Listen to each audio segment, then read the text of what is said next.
Cuando tengamos que hacer un problema de dinámica, recuerda que siempre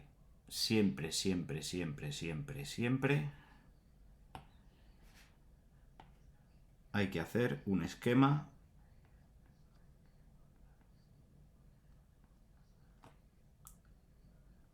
gráfico para determinar de una manera correcta qué vectores intervienen en ese sistema. Y a partir de esos vectores poder aplicar pues, la segunda ley de Newton que vimos el otro día, el sumatorio de fuerzas igual a masa por aceleración. ¿Vale? Entonces, aquí nos dicen que desde lo alto de un plano inclinado de 30 grados se deja deslizar un cuerpo de 18 kilogramos. Por lo tanto, vamos a hacer un esquema lo suficientemente grande, nada de racanerías, que nos conocemos, un esquema grande donde se vean los vectores de forma correcta. ¿De acuerdo?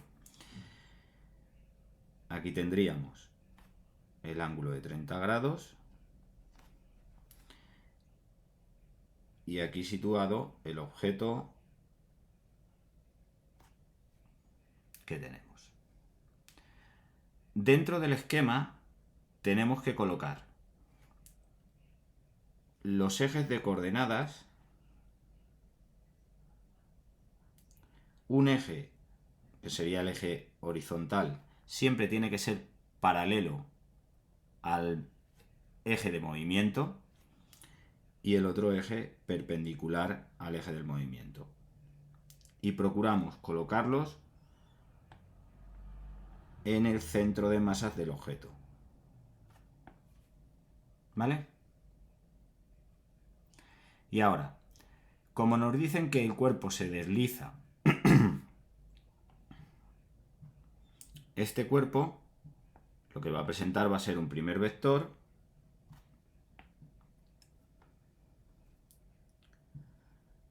que sería el vector de peso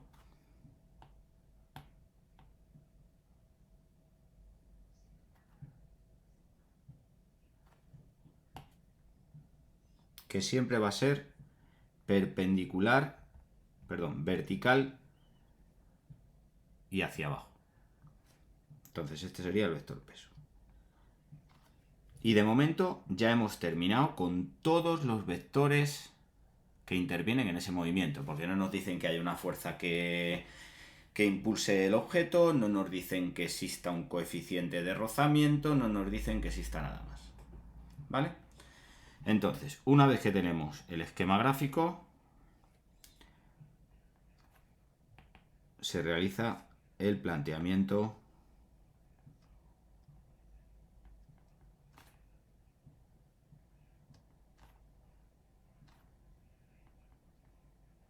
del problema. Bien, cuando hablamos de planteamiento del problema,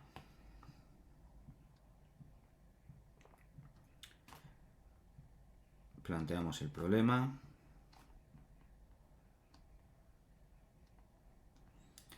Lo que queremos decir es, vamos a identificar cómo se va a mover el objeto dependiendo de las fuerzas que intervienen en ese sistema. ¿De acuerdo? Entonces, ¿cómo se va a mover el objeto? Pues está claro que el objeto va a deslizar por el plano de 30 grados, por lo tanto, la fuerza que va a hacer que se deslice por esa pendiente la tendremos que sacar del peso. De manera que, descomponiendo el peso,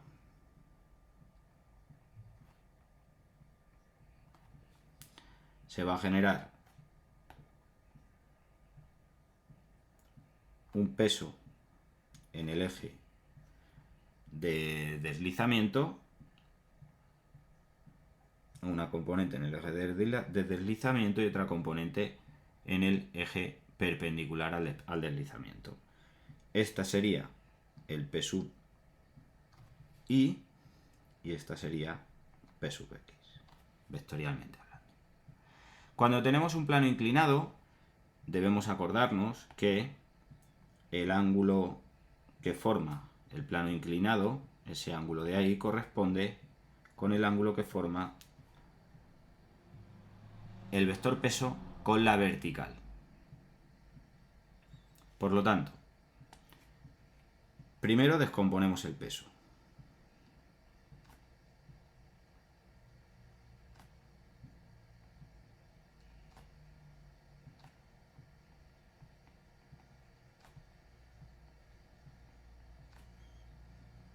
Y el peso tendría una componente P sub X y una componente P sub Y. La componente P sub X sería el módulo del peso por el seno del ángulo que tenemos, y la P sub Y sería el peso por el coseno del ángulo que tenemos. ¿Vale? Recordamos que el vector peso es igual a la masa del objeto por la aceleración de la gravedad. Bien, una vez que tenemos eso, ya sabemos que el único vector que hace que eso se mueva en el plano horizontal es P sub X. Por lo tanto, aplicamos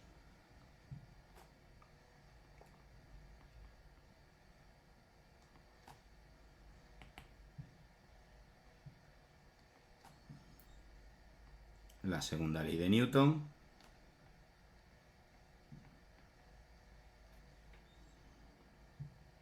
que recordamos que la segunda ley de Newton decía que el sumatorio de todas las fuerzas es igual a la masa por la aceleración del movimiento. Por lo tanto, ¿cuál es la única fuerza tractora que hay? Pues P sub X. De manera que P sub X va a ser igual a la masa por la aceleración del movimiento. Ya tenemos el problema planteado, ¿vale? Y ahora ya pasamos a resolverlo de forma numérica. Pero un consejo, Carlos. Cuando estemos trabajando con vectores, sobre todo cuando estemos trabajando con fuerzas, es aconsejable, muy aconsejable, no sustituir valores, ¿de acuerdo? Sino esperar a ver si se pueden variar, o sea, si se pueden descomponer y si se pueden eliminar elementos, ¿vale? ¿A qué me refiero con eso? Me refiero a lo siguiente.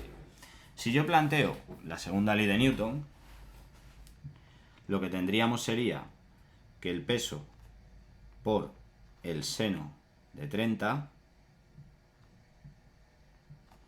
es igual a la masa por la aceleración del movimiento. Si seguimos desarrollando, el peso sabemos que es la masa por la aceleración del movimiento y por el seno de 30, y esto sería igual a la masa por la aceleración. Por lo tanto, si estamos desarrollando alfanuméricamente, observamos que la masa del objeto me da igual. ¿Por qué? Porque se me va a ir en la descomposición. Y me va a quedar g por el seno de 30 igual a la aceleración del movimiento. De manera que ya tendríamos que la aceleración del movimiento va a ser igual a g por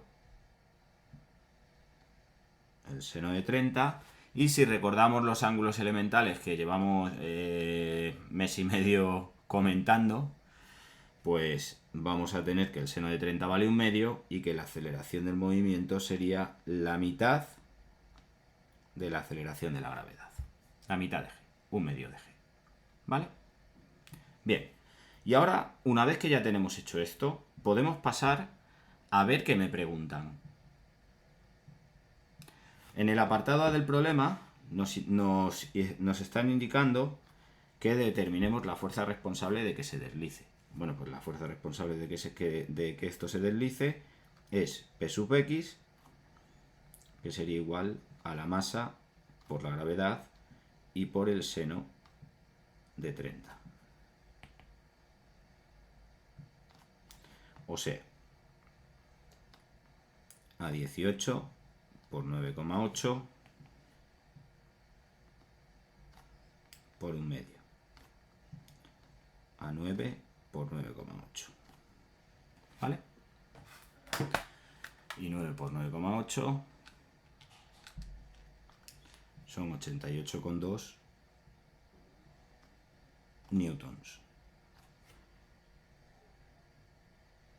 Apartado B. Aceleración a la que está sometida en la caída. Bueno, pues la aceleración a la que está sometida en la caída ya hemos visto que es un medio de la aceleración de la gravedad. O sea, un medio de 9,8, que es 4,9 newtons.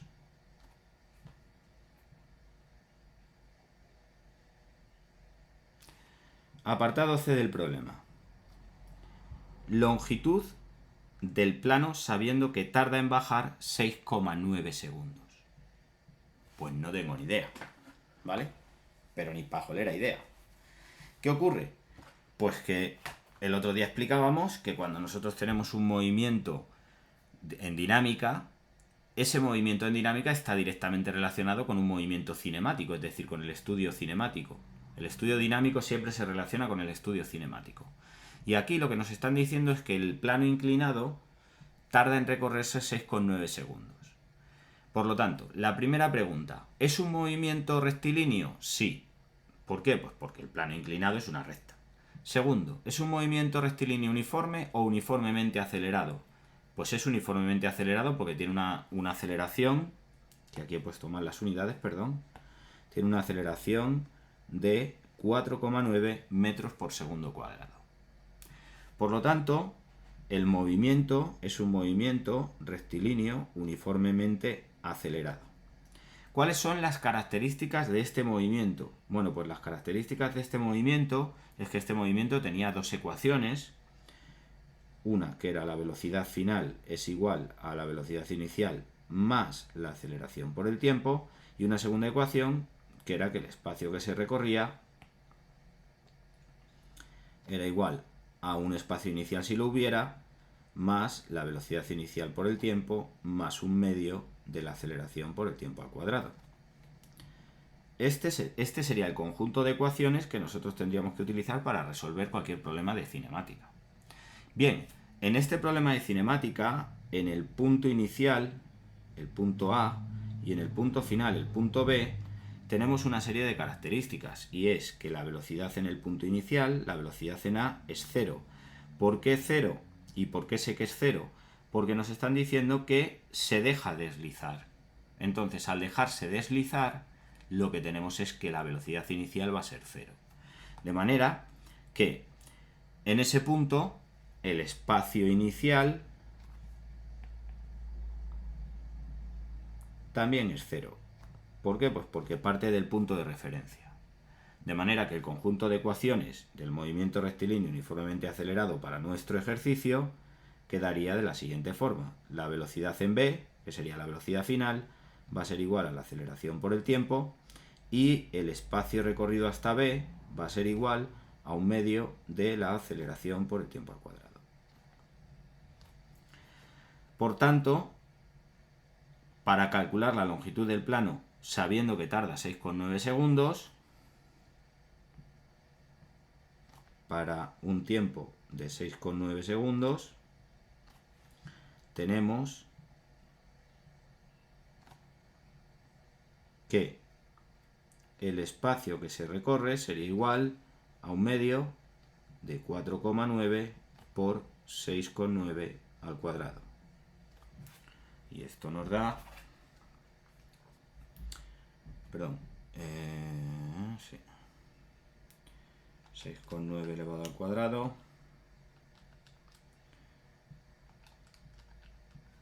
Y nos da 116,64 metros.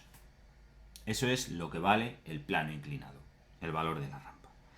Y por último nos piden que calculemos la velocidad con la que llega a la base del plano. En el apartado D, como vamos a volver a utilizar las características del apartado C, pues determinamos que de forma análoga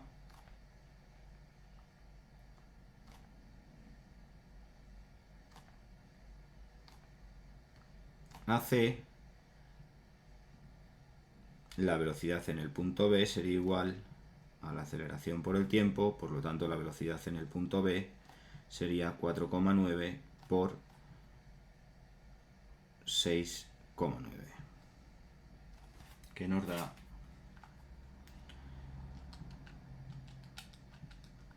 33,81 metros segundo cuadrado.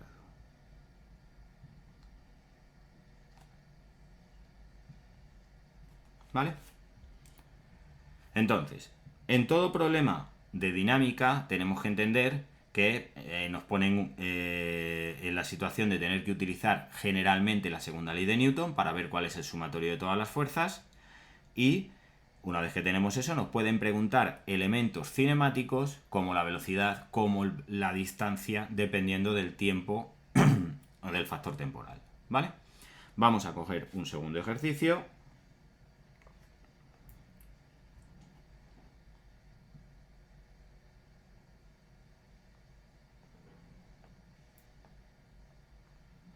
O mejor, vamos a coger este mismo ejercicio y vamos a modificar parte de su enunciado.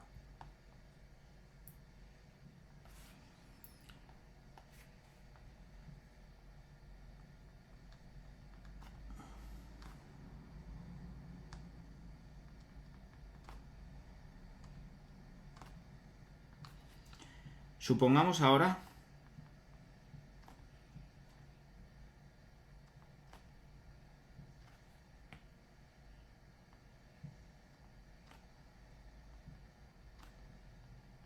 que existe un rozamiento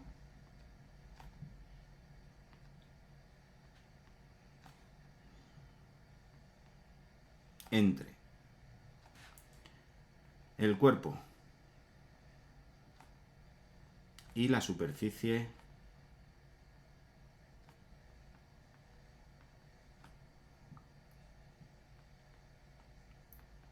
anterior. Y este rozamiento viene dado por un coeficiente de rozamiento de 0,2. Bien, pues vamos a resolver el problema con esa variable, metiendo esa variable. ¿De acuerdo? Bien, como siempre, lo primero nos hacemos un esquema gráfico del sistema. El cuerpo,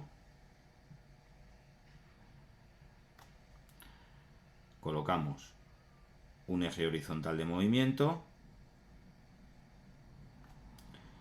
el eje vertical perpendicular a ese eje de movimiento, y procuramos colocarlo en el centro de masas.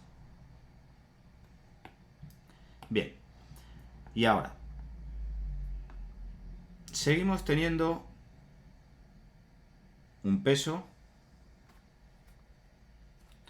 que depende exclusivamente del ángulo, que este ángulo era de 30 grados, pues este ángulo también es de 30 grados.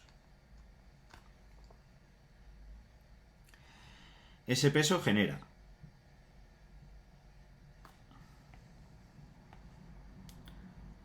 en el eje vertical un P sub I y en el eje horizontal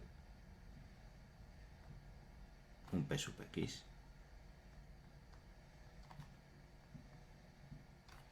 ¿De acuerdo? Bien. ¿Qué ocurre? Que al existir una fricción, al existir un coeficiente de rozamiento en nuestro sistema, entre el objeto y el suelo, se va a generar, P sub I genera un vector por el principio de acción y reacción, que es el vector normal. Dado que la única fuerza que hay en el sistema en P sub I es, en el eje Y, perdón, es P sub I. Y esa normal genera a su vez una fuerza contraria al movimiento, que sería la fuerza de rozamiento.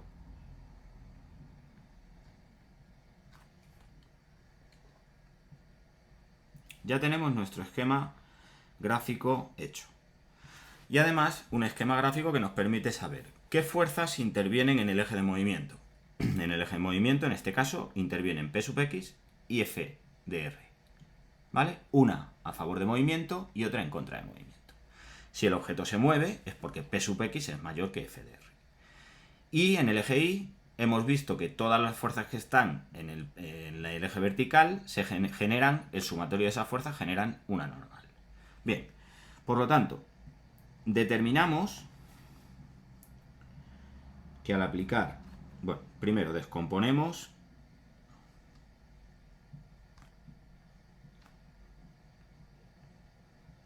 descomposición del peso. El peso se sigue descomponiendo en P sub x y P sub y. P sub x, el módulo del peso por el seno del ángulo de 30, y P sub y, el peso por el coseno del ángulo de 30. Bien, aparece ahora la fuerza de rozamiento.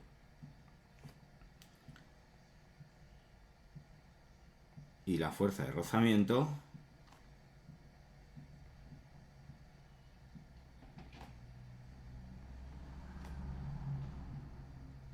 sabemos que es el coeficiente de rozamiento por la normal.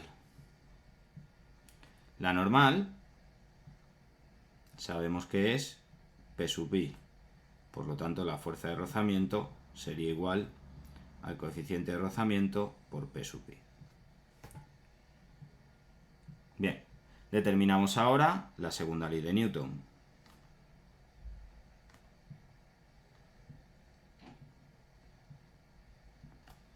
Y en la segunda ley de Newton lo que vamos a tener va a ser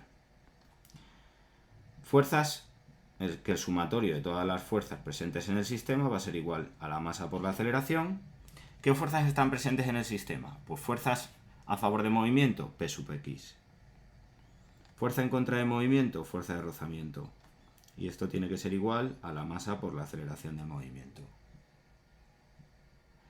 Vuelvo a repetir, antes de sustituir valores numéricos, vamos a desarrollar alfanuméricamente la expresión que nos permita simplificar esa expresión, ¿vale? Entonces, P sub x sería la masa por G por el seno de 30 menos la fuerza de rozamiento, que sería P sub i por el coeficiente de rozamiento, con lo cual coeficiente de rozamiento por la masa por G y por el coseno de 30, y esto va a ser igual a la masa por la aceleración del movimiento. Aquí podemos sacar factor común masa en el primer miembro y se nos va con la masa del segundo miembro.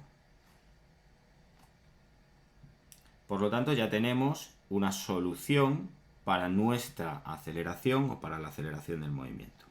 La aceleración del movimiento sería igual a G por el seno de 30 menos el coeficiente de rozamiento por G y por el coseno de 30.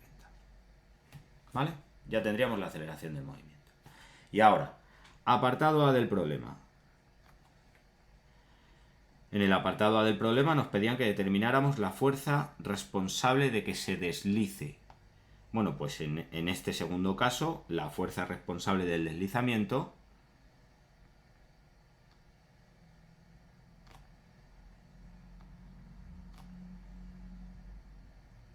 sigue siendo la fuerza tractora, P sub x. Y sigue valiendo lo mismo. Si aquí P sub x nos daba 88,2 newton, aquí P sub x sigue valiendo 88,2 newtons. ¿Vale?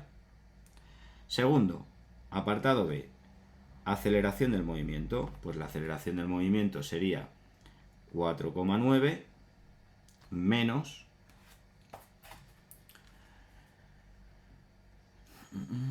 0,2 por 9,8 por el coseno de 30, que es 1,69,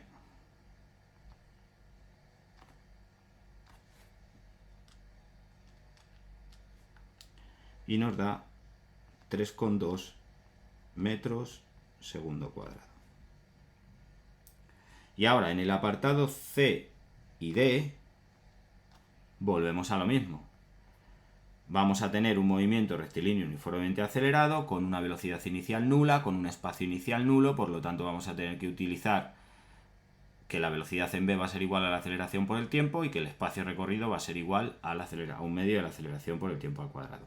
Por lo tanto, tomando el mismo parámetro temporal,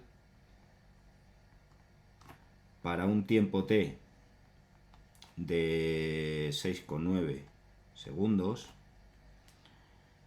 el espacio hasta b sería igual a un medio de la aceleración por el tiempo al cuadrado. Por lo tanto nos quedaría un medio de 3,2 por 6,9 al cuadrado,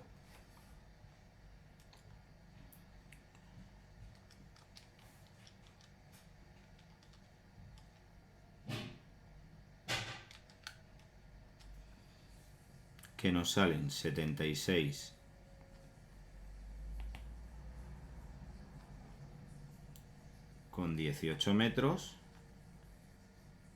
Solución factible al problema. ¿Y por qué digo solución factible al problema? Porque si vamos a tener una fuerza tractora que va a ser compensada en parte con una fuerza reductora, pues vamos a tener siempre menor longitud si suponemos que va a tardar el mismo tiempo. Y la velocidad en v sería igual a la aceleración por el tiempo. Por lo tanto, la velocidad en v va a ser igual a 3,2 por 6,9, que nos va a dar 22,08 metros partido por segundo. ¿Vale? ¿Lo hemos pillado, Carlos? Bien.